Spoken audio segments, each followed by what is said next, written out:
Guhula TV, promoting professionalism in shipping industry and maritime education for shipping managers, tutors, maritime students, for postgraduate and undergraduate studies, and businessmen in shipping. Guhula TV.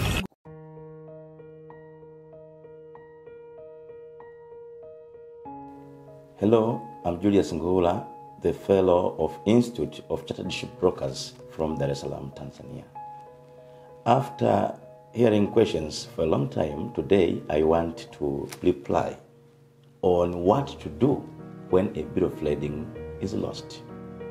As we know, the carrier is the one who issues bill of lading to the shipper. He issues in 3 copies. Then a shipper may decide to retain 1 copy of the bill of lading, and then the remaining 2 are transferred to the destination at the port of discharge to the consignee. Then the consignee surrenders those bill of lading to the shipping line or shipping agent. Then the shipping agent will prepare a delivery order so that a delivery order can be used to collect goods from the port. Now, it may happen sometimes that a bill of lading can be lost while it is in the hands of shipper or the hands of consignee. So actually losing a bill of lading is a problem because you cannot take delivery of goods from the port without presentation of original bill of lading. So I'm going to talk on the side of shipping agent, the consignee who is the buyer, shipper, and the carrier. So when a bill of lading has been lost, actually, you should not waste your time asking for a police lost report, because a police lost report cannot help you to collect goods from the port. It may just help you to fulfill the office formalities. Some have even asked the government institutions to persuade the shipping agent to release cargo from the port using the photocopy or in the absence of original bill of lading. Again, that is not professional because the government institution cannot intervene the contract between the shipper and carrier. That's only because the evidence of contract of carriage is between the shipper and the carrier and not between the carrier and the government. And because this document actually is used for delivery of goods from the port, I want to talk a little bit about our ports here in Tanzania. So I'm inviting my colleague wherever you are in the world to use our ports in Tanzania for export and import. Starting with Dar es Salaam Port, we have car carriers terminal, we have a dry bulk terminal, we have a liquid cargo terminal, which can handle cargo in liquid form for kerosene oil jet 1 and kerosene oil jet 2. Again, for tankers, we have another terminal at SBM, which allows the ship to dock and with the quantity of not less than 100,000 metric tons. We even have a general cargo terminal, which allows ships with heterogeneous nature to be discharged. Therefore, you are welcome in Tanzania. Our ports are well connected to the hinterlands. And for Dar es Salaam Port, the port is not located so far away from the dry ports, which actually increase efficiency to the Dar es Salaam Port. Geographically, Dar es Salaam Port is situated or located in the area where it can serve landlocked countries.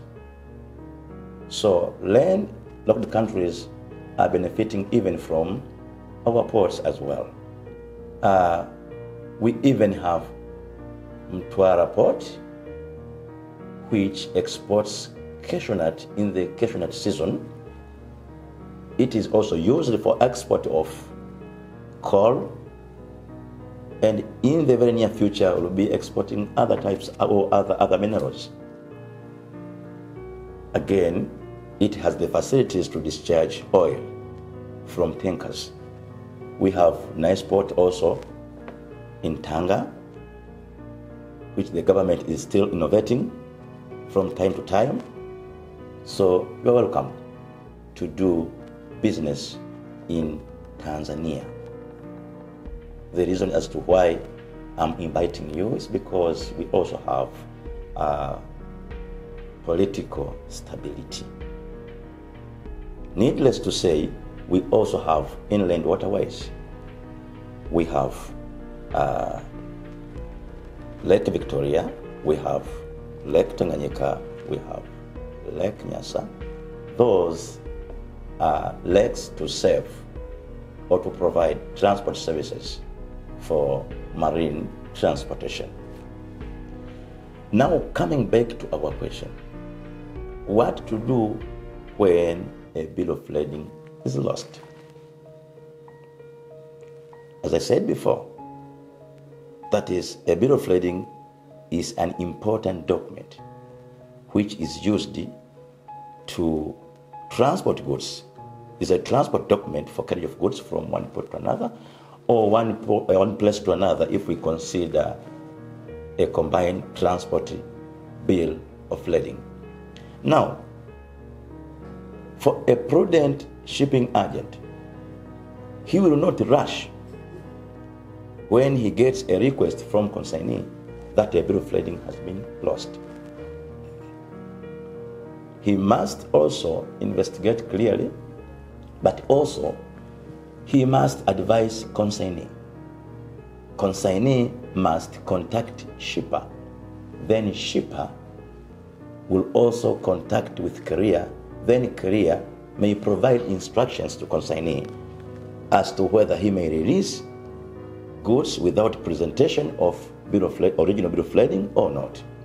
Now, when a bill of lading has been lost, because as I said before, that sometimes shipper may retain one copy of bill of lading, or sometimes he may transfer all copies. Therefore, if he has retained one copy of bill of lading, consignee, once he has lost bills of lading, he may return to the shipper to request for remaining copy. But we should keep in mind that even if a shipper may have one copy of bill of lading, we say once one copy out of those three has released the cargo or has used it to take delivery of goods from the port, the remaining ones are null and void. So if the copies have been lost, but one copy remains from the side of the shipper, consignee may request the remaining copy so that he can use to deliver cargo from the port. But if there is no other alternative, shipper must communicate with carrier, then carrier will communicate with shipping agent at the port of destination. Then if they agree, they may advise the cargo to be released by the letter of indemnity. A letter of indemnity simply is a document, it's a guarantee which indemnifies carrier that if there will be loss, theft or damage to the goods due to the use of copy or other document instead of original, carrier, consignee will be liable for that risk, will be liable. But it's not only to indemnify a carrier. That document is not a simple document. It must be supported with money, funds which have got the value of the same with the value which purchased that goods, or it must have the value twice as much, depending on the agreement which will be made between a carrier and shipper. Not only that, but also that financial security which will be in the bank actually will be there for 1 or 2 years. Again, depending on the agreement between the shipper and the carrier, so that if any part will come and claim for that cargo, alleging that they are the owners of that cargo, now that fund will be credited to that part which is claiming that that cargo is really owned by them. Why? It is not professional just to accept the request that consignee has lost bill of lading, then a shipping agent is just allowing or is just accepting that request simply. It's not professional because sometimes shipper may sell goods by credit. So when he sells by credit, that means he will hold the originals so as to deny ownership to the consignee. When that consignee will pay funds to the shipper, then the shipper will release that goods to consignee. Now, if a shipping agent has just accepted to release cargo to consignee without presentation of original bill of lading, while the shipper did not receive this payment, actually, shipper will be under risk. Even a shipping agent himself will be in problems because he has released the goods to consignee while the shipper has not received payment. But we know that consignee must also pay transport charges to the carrier.